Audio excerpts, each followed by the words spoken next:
What do you hope to accomplish this week? I think in any transaction period, and certainly true at the winter meetings, you want to make your team better. And I think we're focused on doing that. We also know it's a really long offseason. We'll see whether we're able to get anything done here. At this point, it's too early for me to know that one way or the other, but I am confident that we're making progress to ultimately make some transactions that we think really help our team and our organization going forward. At this point in the offseason, where do you feel like the team needs to get better? I think we're open-minded to getting better anywhere. I don't think there's a segment of our team right now that we can look at or that we would look at and say that's a finished product. So we have to be open-minded to all of the above. We've been very open, and I've been very open from the moment our season ended that we have to get better at keeping runs off the board.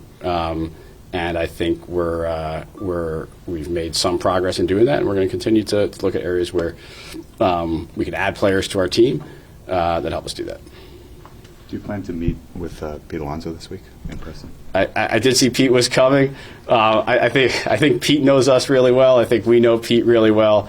I think he'll take the time here to perhaps meet with organizations he doesn't know quite as well, and I'm sure we'll be in touch.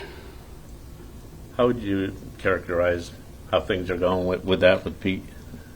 I'm not going to characterize it. I think I'll stick to my policy of not commenting on negotiations as they're ongoing.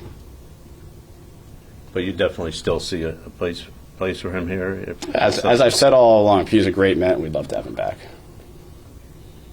Does that mean, I know that's the line that you use when we talk about Pete, but to what extent is he a priority? Like, you don't have a clear and obvious starting first baseman right now. There are other guys you can go and get, but to what extent is Pete himself a priority for you? I think Pete has demonstrated that he's one of the best offensive players in baseball, and he's performed at a high level for us, and so that would be a priority for any team. It certainly is for us. What's your level of interest in Schwarber? I'm not going to comment on any specific free agent negotiation. What do you feel of the status of your bullpen at this point in the offseason?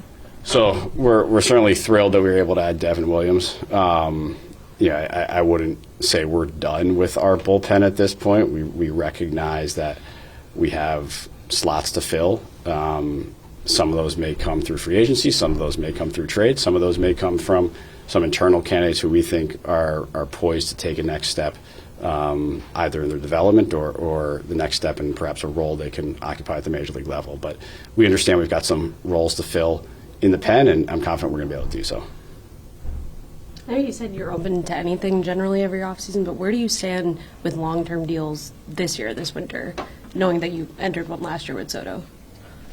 So I think the Soto contract, a deal of that extent, is quite unique. And I wouldn't envision that type of deal emerging for quite some time for our organization.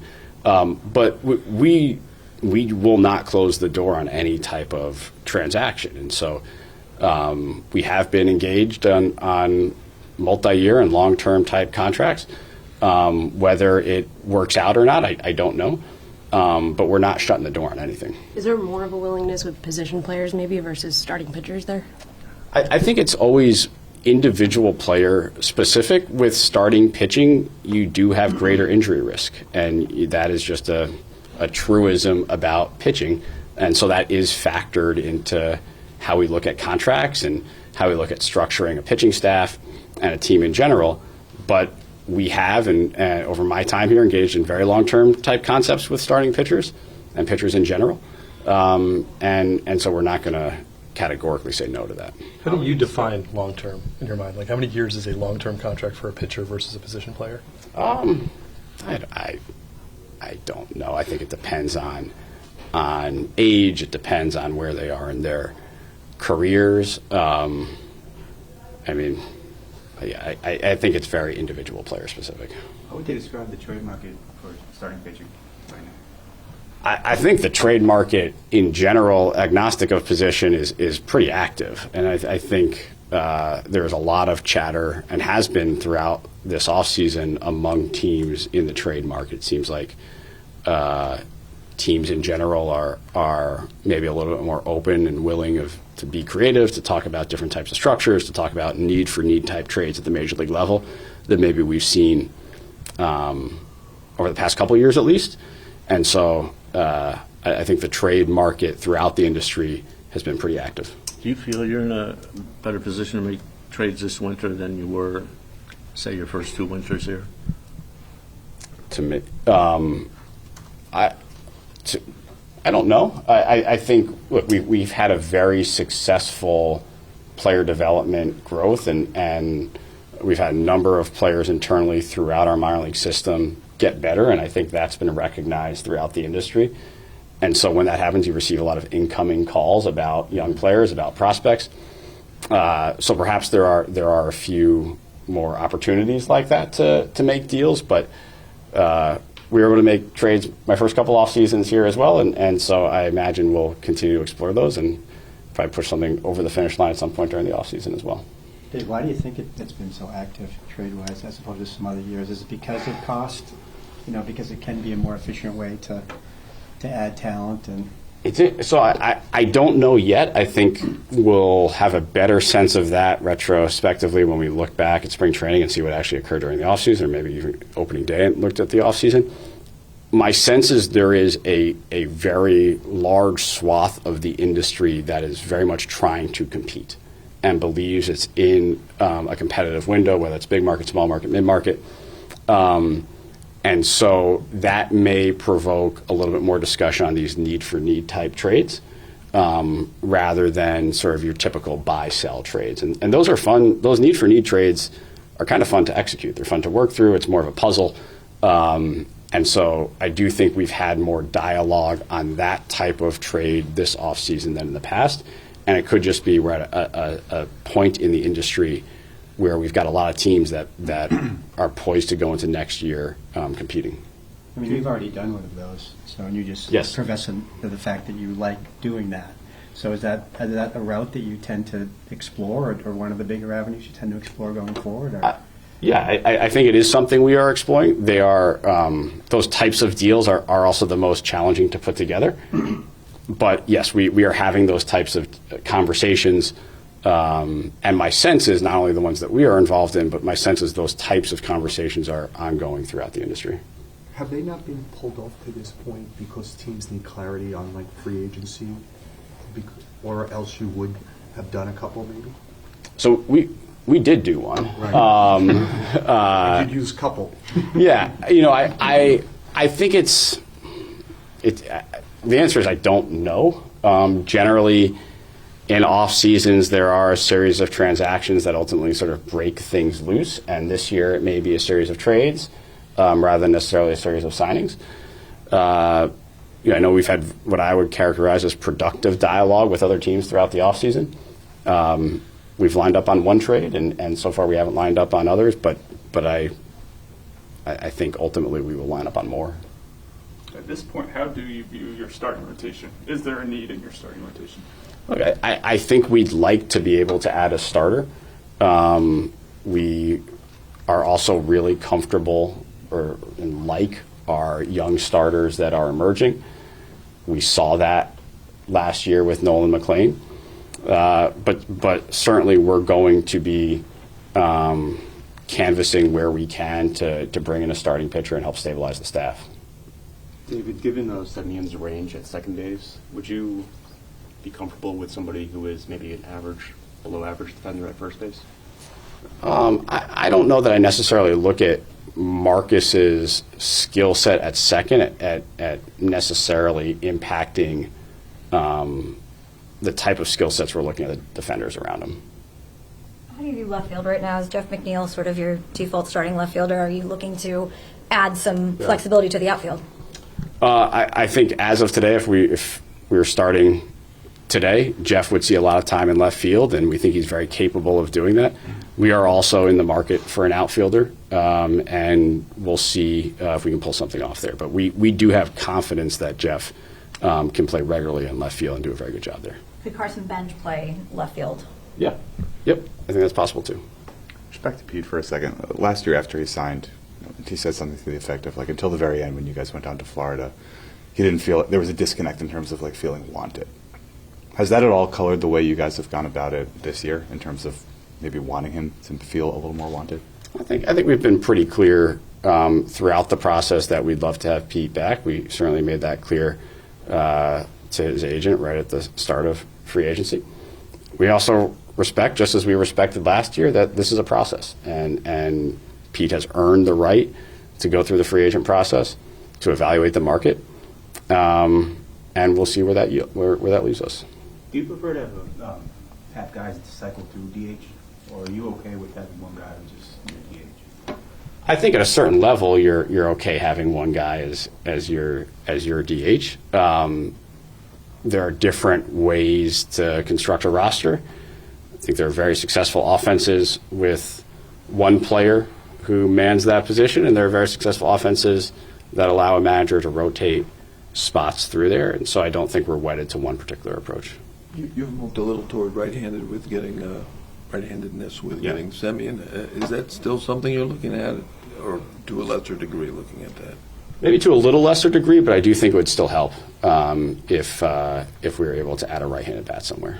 You mentioned being comfortable with the young starting pitchers. Just what makes you feel that way versus maybe being worried or cautious because they are young? They are young. I think sometimes we often equate youth with unpredictability.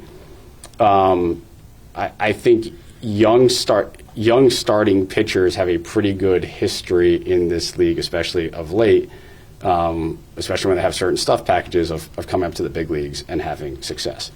Doesn't mean we're going to count on a staff exclusively of young starters, but certainly over the course of the year, we are going to expect significant contributions from a group that we think is really talented and about to get to the major league level. Do you feel like you're quote-unquote number one starter, like the guy who would start game one of a theoretical playoff series for you? Like, is that guy already in your organization? I don't know. I don't know. I don't think we'll know that until we get much farther along in the offseason and until we get to spring training. I also think that oftentimes on opening day, the person you thought was the number one starter in a playoff series, you actually get to the playoff series and it's someone else. And we lived that a couple years ago.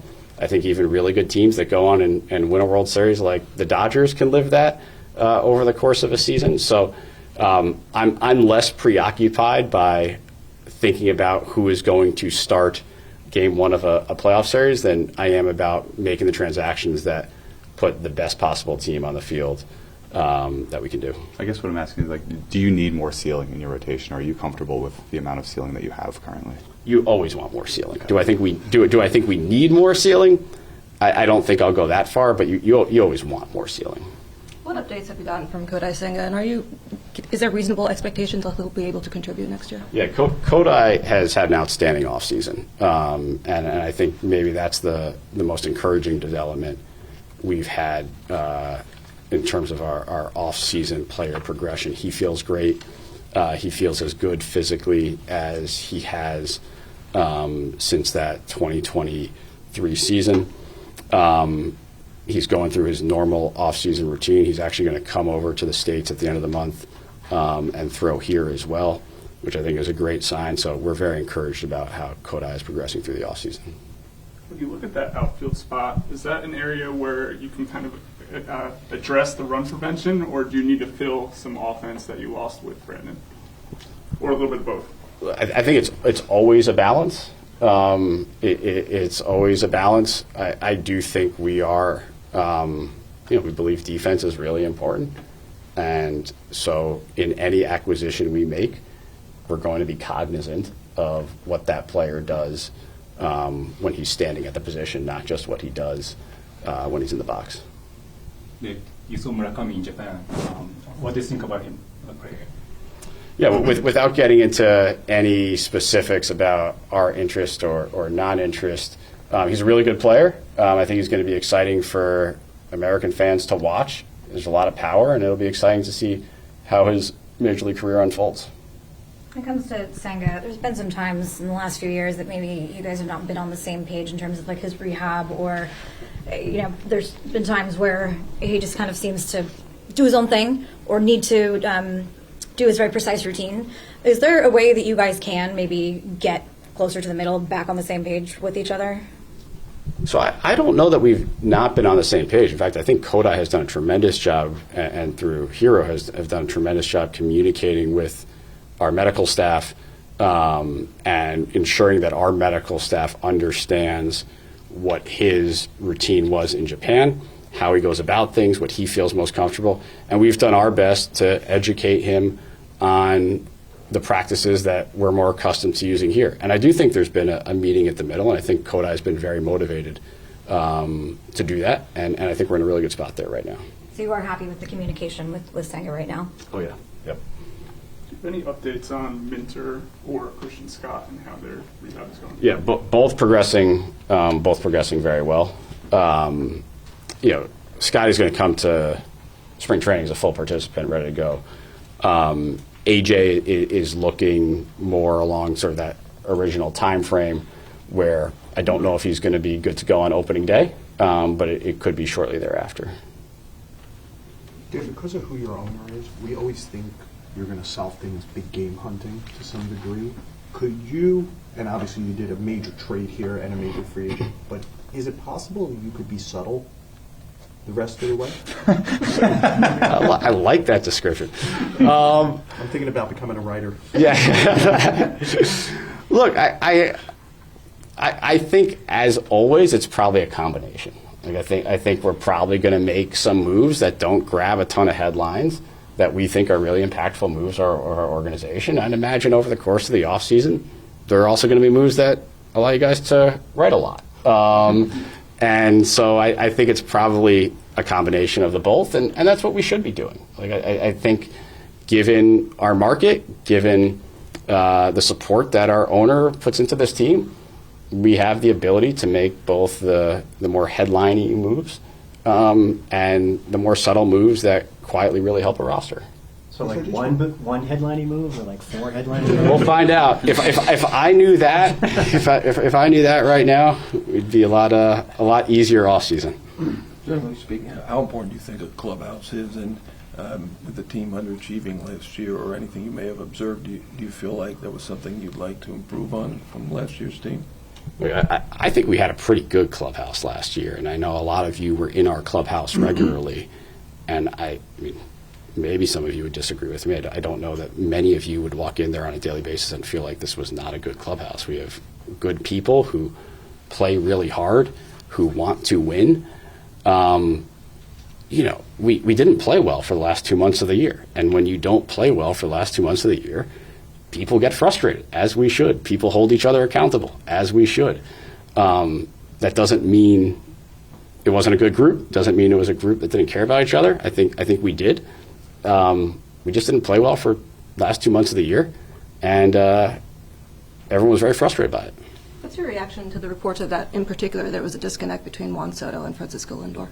Like I think Juan and Francisco are two elite baseball players who care a ton about winning, who show up and work incredibly hard, and play very well together. And from my perspective, that's what's most important. And they go out and produce, and I think they're going to help us win a lot of games.